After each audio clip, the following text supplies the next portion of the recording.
Bienvenidos, queridos amigos, a una nueva edición de este programa que se llama Marcando el Norte. Profesor, bienvenido. Muchas gracias, don Alberto Bárcena. Cumple usted su palabra de manera ejemplar. Dijo usted que venía y viene. Ya que estoy. Bueno, ya que está en plan de hacerme caso, le voy a decir algo que le está viniendo muy bien a la gente, tanto a los que no nos han seguido por lo que sea y que se enganchan, como a los que nos siguen. Es lo que hicimos en el último programa, que fue hacer un resumen de lo que había dicho usted, porque nos sirve para empalmar esta serie de masonería que estamos haciendo. Pasa que hoy se lo voy a poner más difícil, porque el otro día era un resumen del primer capítulo y hoy le voy a pedir que en el mismo tiempo que hizo usted lo otro, es decir, en muy poco tiempo, nos resuma los dos capítulos que llevamos sobre masonería y después pues seguimos.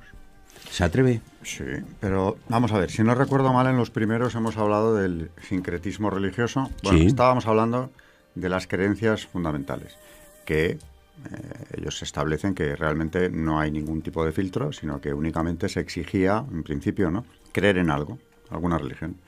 Ya en los programas anteriores vimos que eso tiene límites muy claros, porque claro, ese sincretismo nos lleva finalmente al relativismo religioso y moral, en el que estamos inmersos, en buena parte gracias a la influencia que la masonería ha tenido en estos últimos ya 3 siglos, porque en el 17 es el tercer centenario, sobre la sociedad occidental.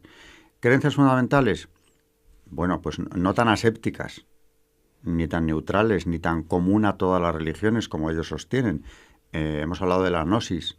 Para mí, lo dije el otro día, la más perversa de todas las herejías, porque te vende un conocimiento oculto salvífico que te eleva sobre el común de los mortales. Por tanto, hay un desprecio hacia el resto que no saben, no se han enterado de cómo se salva uno y de cómo se perfecciona en este mundo. Y esa gnosis la practican ellos desde el primer momento. No es algo que haya venido luego, como algunos sacerdotes se creen.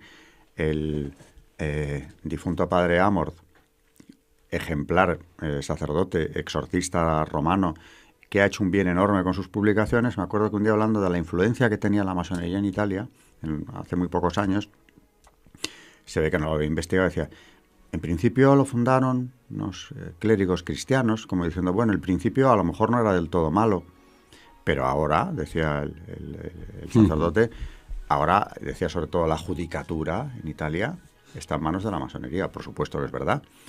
Pero yo, oyéndole, pensé, lo que él no sabe es que aquellos cristianos que fundaron la masonería en el siglo XVIII, de cristianos tenían el nombre, porque lo que redactan primero es un documento fundacional o un reglamento primero, que es las Constituciones de Anderson, que es pura gnosis.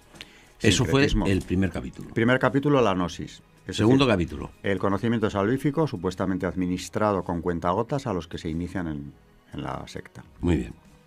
En el segundo hablábamos de que la creencia o la forma en la que ellos nombran o materializan, hasta donde se pueda decir eso, ¿no?, a ese Dios supremo, el gran arquitecto del universo, supuestamente tiene cabida casi cualquier concepción de Dios.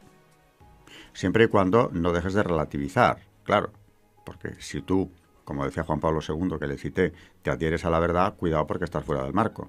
Pero bueno, en ese gran arquitecto cabe todo. Y en ese gran arquitecto del universo cabe Lucifer.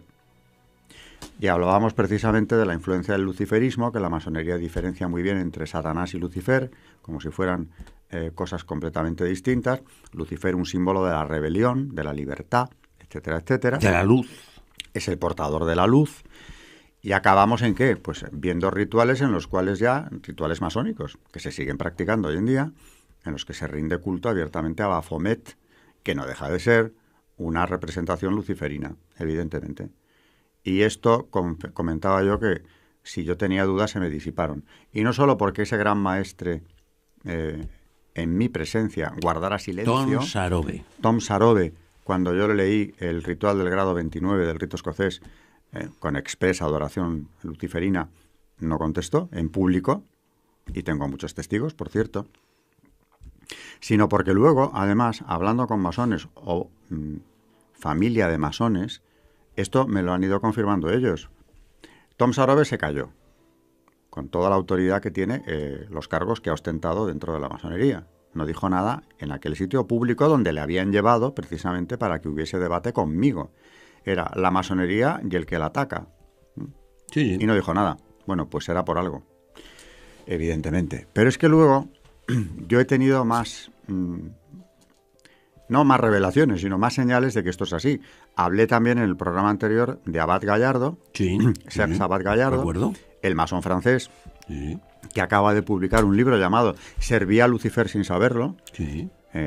Creo que contribuía a que él se diera cuenta de que efectivamente a quien había estado sirviendo era Lucifer ahí dentro. Ahora ha publicado todo un libro explicando cómo le servía. Ahora, el pobrecillo que ha tenido una conversión ejemplar, por cierto, muy radical, pasando por un santuario mariano, el de Lourdes, al menos quiere dejar claro que él no era consciente de eso. O miró para otro lado o no había percibido hasta qué punto lo que había allí era eso, ¿no? Hay que decir que la obediencia masónica a la que él perteneció, que es derecho humano, es una de las pocas que en algunos casos algún dirigente ha reconocido el carácter luciferino de la misma, ¿eh? Por tanto, estaba en una expresamente que sí. Bueno, dejando a Abad Gallardo, que evidentemente me lo confirmó, si es que lo dije aquí también en un programa anterior, ¿no? Cuando le pregunté en qué grado tuviste conciencia de adorar a Lucifer, me dijo, yo en el primero. En el primero. No lo entendí, o sea, el hombre estaba como desconcertado. Le pregunté al maestro, me dijo que era simbólico, como que no me preocupara, solo una vez al año, en el grado primero. Y claro, a partir de ahí se puso a pensar en todo lo que había visto ahí dentro y ahora va dando conferencias por los seminarios. Que yo sepa, ha estado en Polonia, pero también le han llevado a Italia, a seminarios, y en Francia. Bueno. Muy bien. Aparte de Abad Gallardo, que lo dije y reitero, es una referencia muy valiosa por ser quien es, o por haber estado donde estuvo. Luego, hablando con otro chico, que también tenía en su familia, no era el mismo del que hablé el otro día. Tengo otro chico joven, al que también su familia quería iniciar en la masonería. En este caso que voy a contar ahora era porque dentro de su familia había una tradición masónica. En la del otro no, pero en este sí. Y el hombre estaba preocupado, era un chico muy joven, me vino a ver, porque a mí, entre conferencias que están en YouTube, clases que doy donde hablo de esto, porque yo les hago trabajar en temas de masonería, si se tercia, ¿no? Etcétera. Me vienen a ver chicos jóvenes que están con la duda, algunos de iniciarse. Bueno, pues este era el caso de uno de ellos, y cuando yo, viendo que no teníamos mucho tiempo, le dije, vamos a la cuestión religiosa, que es la que a usted le preocupa según veo. Me reconoció que sí, que era verdad. Y le empiezo a hablar del luciferismo que hay en la masonería. Y me corta el chico y me dice, no, pero como que esa parte me la ahorre, ya me la sé. Esa ya me la sé. O sea que sí. Eso ya me lo sé. Dice, a mí, en mi casa, me han contado que Lucifer es aquel que en el paraíso le llevó al hombre la sabiduría. Y Dios los echó a los dos. O sea, un Dios despótico, celoso, soberbio, que no quiere que participemos de sus dones, de su superioridad. Y claro, cuando viene el amigo del hombre, que es Lucifer, y le trae la sabiduría, el conocimiento, que es la gnosis al final, ¿qué hizo Dios? Juntos fuera. Es decir, nuestro amigo y aliado es Lucifer. Ese es el mensaje que le habían transmitido a él en su casa. Y entonces ya, bueno, dijimos, bueno, pues ya le dije yo a él, esta conversación va a tener un tono distinto, porque veo que usted sabe mucho más. ¿Sabe de qué va esto? De lo que parece. Sí, sí. Y bueno, vamos a darle si quiere otros enfoques, lo que a usted le preocupe, vamos a hablar de otras cosas. Y tengo otro chico, por último, ya es el tercero que cito, que también me vino a visitar, también había visto una conferencia mía que duraba 1 hora, se la sabía de memoria, y me decía el pobre, yo voy a iniciarme, ya tengo la decisión tomada. Y yo le decía, pues no le veo yo a usted tan decidido, porque ¿qué hace aquí entonces? Si ya dice que no tiene problemas y va... Bueno, el resultado es que estuvimos hablando largo y tendido, chico estupendo, por cierto, estupendo. Y me acompañó por la calle unos metros hasta un semáforo donde ya nos dijimos adiós, y a mí me salió decirle ahí, mire, yo no le veo nada seguro, cuanto más hablamos, más claro veo que no lo tiene usted tan claro, o sea que yo le recomiendo, me salió decirle eso, ¿no? Que se vaya usted delante de un sagrario y consulte lo que tiene que hacer, porque esta decisión que va a tomar va a marcar su vida, en muchos sentidos. Y se quedó muy serio. Por lo tanto pensé, no se lo ha tomado para nada broma, o sea, él ha pensado que esto... Sí, sí. Bueno, me acabó escribiendo al cabo de unos meses, diciéndome que había vuelto a la iglesia, que estaba yendo a misa y no solo los días de precepto, que no se había iniciado en ninguna logia. Y por cierto me dijo, cuando le fui a ver, llevaba un tatuaje Illuminati, es decir, de una obediencia expresamente luciferina. ¿Por qué vino? Porque tenía el agobio horrible de un chico de formación cristiana, de una familia cristiana, que por lo que fuera había sido captado, me imagino que el señuelo, o de la gnosis que le iban a elevar, o bien de los contactos que le iban a proporcionar, que siempre son los dos cauces. Claro, ¿no? claro. Y estaba ahí, pero claro, no daba el paso porque tenía detrás una formación que para eso sirve, llegado el caso. ¿no? Claro. Bueno, que no entró. De manera que ellos a veces me lo confirman. Tanto un gran maestro como un chico joven de 20 años que te cuenta lo que en su casa le han contado a él. O un masón que ha estado dentro, 14 años, que te viene a decir, o publica un libro después de un año, ¿no? Servía a Lucifer sin saberlo luego. Es verdad. Yo a estas alturas puedo decir, y lo publico en mi libro, en Masonería, Iglesia y Masonería, que me consta que es así. O sea, que no es una leyenda. Y fíjese, le voy a decir más, los expertos, que yo ya lo he mencionado aquí, tengo como referentes en el estudio de la masonería profundísimos en España a Ricardo de la Cierva y al Padre Guerra. Y este tema lo han abordado, pero con un cierto pudor, y no por nada, sino porque en el fondo pensaban que era tan grave decir eso, que no podían casi ni pensarlo. Y preferían pensar, Ricardo de la Cierva lo dice en su último libro que se llama Masonería, Satanismo y Exorcismo, un 5% de los masones son satanistas y engañan al resto. Y yo digo en mi libro, no son un 5%. A lo mejor hay un 5%, o el porcentaje que sea... Que no se enteran. Minoritario, que lo sea más expresamente. Sí. Satanista, digo ya, ¿no? Sí. Y luego el resto, pues yo que sé, están como Abad Gallardo, que no quiere enterarse demasiado bien, ¿no? Pero que esto, vamos a ver, yo me pregunto, sigo haciéndolo. El que pasa por el ritual del grado 29... ¿Qué pasa? Cuando ha pisado el crucifijo y ha adorado a Baphomet, ¿ese no se ha enterado de dónde está entrando? ¿O piensa que todo eso es una simbología que a él no le afecta? Ya. Bueno, el confusionismo que ha creado la propia masonería en 300 años es muy útil para que esto ocurra. Claro. Porque la gente está muy despistada, es muy relativista. Bueno, entre la masonería y los tontos útiles que también los hay, ¿eh? Pero esto me lleva también a hablar, porque esto del libro, como usted sabe, un libro va surgiendo, se va haciendo a veces solo. Y en este tipo de temas más. Sí. Y de repente hablando del libro pienso, me llevaba en esa dirección lo mismo que estaba escribiendo, ¿no? Pero ¿por qué hay hoy en día una presencia diabólica tan fuerte, tan expresa en Occidente y que ha ido tan deprisa, ¿no? Porque hace unos años era impensable que se dieran espectáculos como los que ya estamos viendo, ¿no? Y cito en mi libro el caso de la Universidad de Harvard, donde la rectora hace un par de años autoriza una misa negra, que es ir muy lejos, ¿eh? Muy lejos. Sí, sin duda. Y ella... cuando empieza a haber reacción, que menos mal, la hubo y fuerte en Estados Unidos, no solo católica, cristiana en general, con algunos rectores de universidad también cristianos que se oponían a esto, movilizaciones, campañas de oración para que tal cosa no ocurriera, porque era llevar una misa negra, o sea, un ritual al demonio expresamente, ahí no le llamaban Lucifer, además, al campus que representa la excelencia académica americana. Y la rectora, presidenta, como les llaman allí a los rectores, hasta última hora insistían que sí, porque decía ella, son creyentes. Y claro, la palabra creyente, believer, es positiva, tiene una connotación que a todos hasta hace poco nos sonaba algo positivo, como en la masonería son creyentes, crean en lo que crean, me da igual, son creyentes. Oiga, lo que le dijeron los cristianos americanos, ¿no? William Fagg a la cabeza, rector de la Thomas More de Virginia, son creyentes, yo también creo en el demonio, señora. Pero claro, el que se le rinda culto es otra cosa. Allí, en su campus, es muy ofensivo y muy doloroso para millones de americanos que somos monoteístas. Y todos tenemos del demonio la misma visión.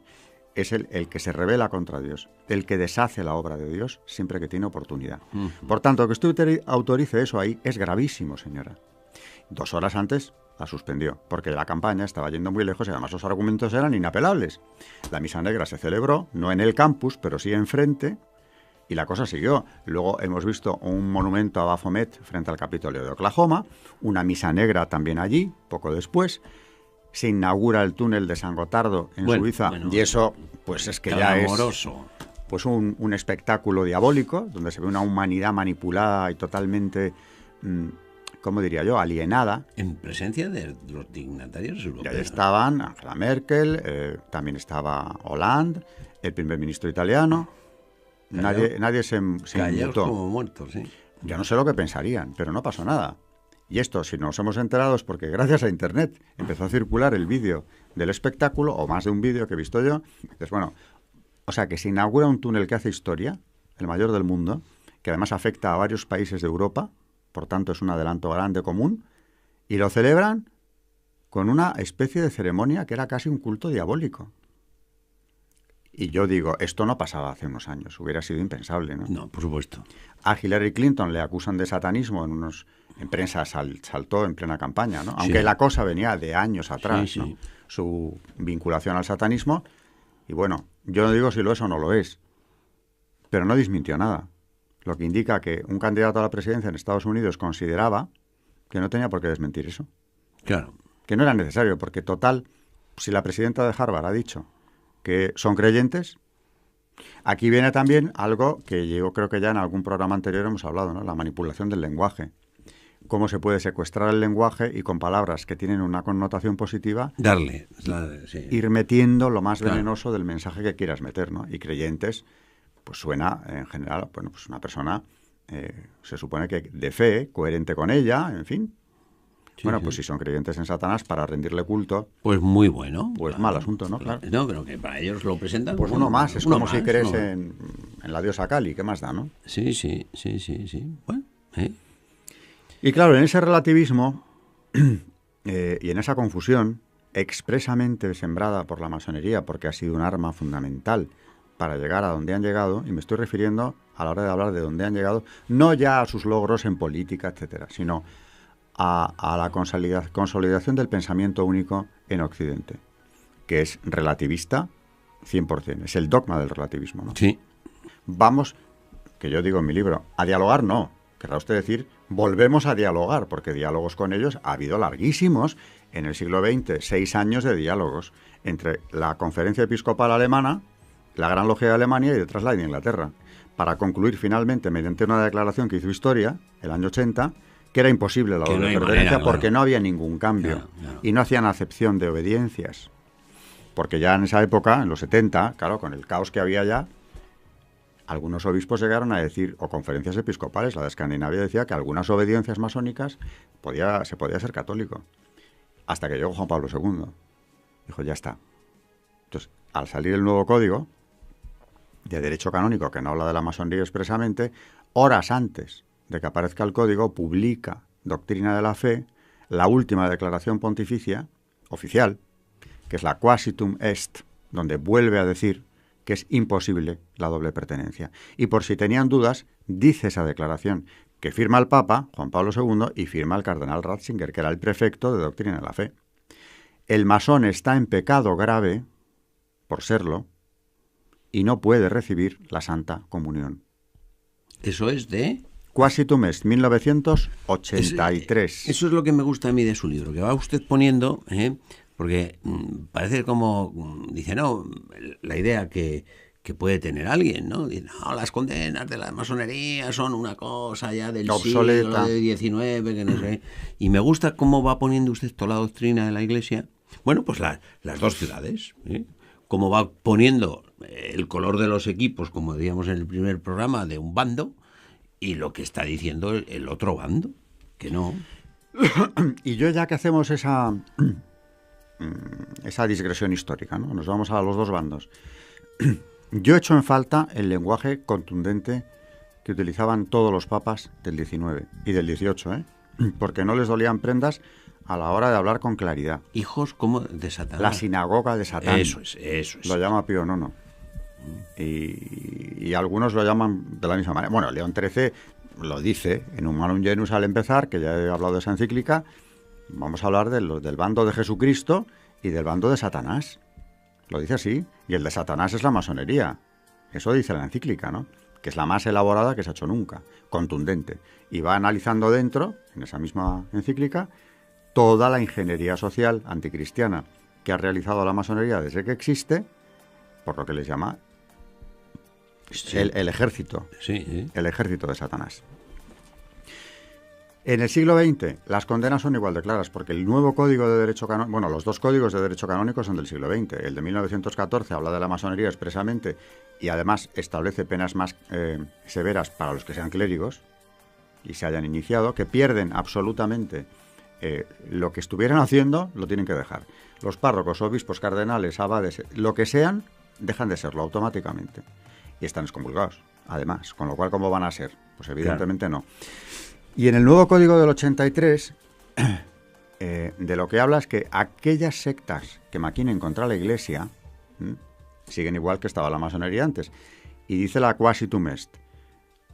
El no mencionarla de manera expresa es porque se la considera incluida en categorías más amplias. Ahora tenemos Nueva Era y otras sectas que maquinan contra la Iglesia.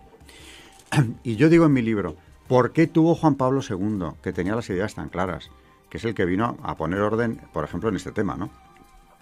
Que recurrir a doctrina de la fe y sacar, antes de que el código saliera, un documento suyo con toda la autoridad de un pronunciamiento papal y no está en el código? ¿Por qué los legisladores no le evitan ese trabajo al sumo pontífice y lo incluyen en el código? ¿Por qué? Dígalo. Pues claro, cuando haces un recorrido histórico y ves la infiltración masónica que había habido ya en la Iglesia, desde los años, bueno, la ha habido hace muchísimo tiempo, pero a partir de mediados del siglo XX, muy fuerte. Claro, la ciudadela hay que tomarla desde dentro. Porque si no, vamos, si la tomas primero, ya está todo tomado, ¿no? Y había habido una infiltración clara. Y había habido, también es cierto, una apertura al diálogo con todo el mundo, incluso con los que habían estado enfrente tradicionalmente de la Iglesia, que siempre es loable, que duda cabe, ¿no? Pero que en este caso había traído la confusión de que ya no se sabía. Como he dicho, el obispo de Filadelfia pregunta al Vaticano, oigan, los masones siguen excomulgados porque yo ya no sé qué decir, aquí, en mi diócesis. La conferencia episcopal de Escandinavia dice, no, algunos ya no, depende de la obediencia que sigan. Y claro, llegado Juan Pablo II y dice, se acabó. Vamos a ver, esto hay que aclararlo. Y coge las conversaciones que estaban ya en curso, abiertas por Pablo VI, que es quien estaba detrás de la conferencia episcopal alemana, y dice, vamos a publicar esto. Y en los observatorios romanos sale la conclusión de los obispos alemanes diciendo, no se puede pertenecer a las dos cosas.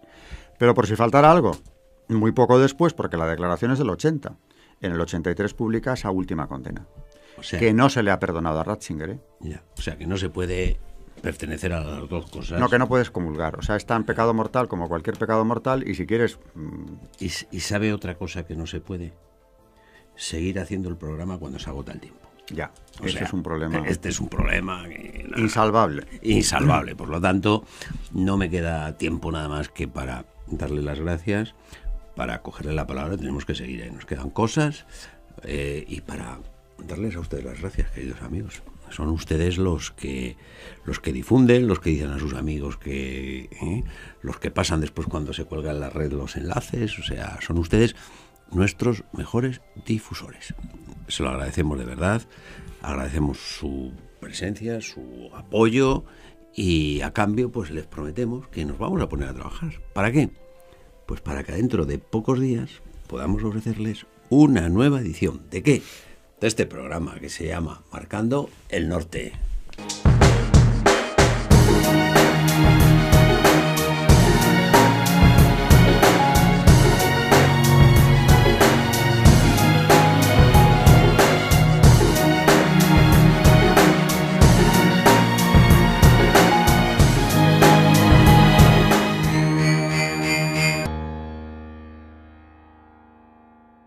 Que tenía la masonería en Italia hace muy pocos años, se ve que no lo había investigado, decía, en principio lo fundaron unos clérigos cristianos, como diciendo, bueno, el principio a lo mejor no era del todo malo, pero ahora, decía el sacerdote, ahora, decía sobre todo la judicatura en Italia, está en manos de la masonería, por supuesto que es verdad, pero yo oyéndole pensé, lo que él no sabe es que aquellos cristianos que fundaron la masonería en el siglo XVIII, de cristianos tenían el nombre, porque lo que redactan primero es un documento fundacional o un reglamento primero, que es las Constituciones de Anderson, que es pura gnosis. Eso fue el primer capítulo. Primer capítulo, la gnosis. Segundo capítulo. El conocimiento salvífico, supuestamente administrado con cuentagotas a los que se inician en la secta. Muy bien. En el segundo hablábamos de que la creencia o la forma en la que... Había dicho usted porque nos sirve para empalmar esta serie de masonería que estamos haciendo. Pasa que hoy se lo voy a poner más difícil porque el otro día era un resumen del primer capítulo y hoy le voy a pedir que en el mismo tiempo que hizo usted lo otro, es decir, en muy poco tiempo, nos resuma los 2 capítulos que llevamos sobre masonería y después pues seguimos. ¿Se atreve? Sí, pero vamos a ver, si no recuerdo mal, en los primeros hemos hablado del sincretismo religioso. Bueno, Sí. estábamos hablando de las creencias fundamentales, que ellos establecen que realmente no hay ningún tipo de filtro, sino que únicamente se exigía, en principio, ¿no?, creer en algo, alguna religión. Ya en los programas anteriores vimos que eso tiene límites muy claros, porque claro, ese sincretismo nos lleva finalmente al relativismo religioso y moral, en el que estamos inmersos, en buena parte gracias a la influencia que la masonería ha tenido en estos últimos ya 3 siglos, porque en el 17 es el tercer centenario, sobre la sociedad occidental. ¿Creencias fundamentales? Bueno, pues no tan asépticas, ni tan neutrales, ni tan común a todas las religiones como ellos sostienen. Hemos hablado de la gnosis, para mí, lo dije el otro día, la más perversa de todas las herejías, porque te vende un conocimiento oculto salvífico que te eleva sobre el común de los mortales, por tanto hay un desprecio hacia el resto que no saben, no se han enterado de cómo se salva uno y de cómo se perfecciona en este mundo, y esa gnosis la practican ellos desde el primer momento. No es algo que haya venido luego, como algunos sacerdotes se creen. El difunto padre Amorth, ejemplar sacerdote, exorcista romano, que ha hecho un bien enorme con sus publicaciones. Me acuerdo que un día, hablando de la influencia...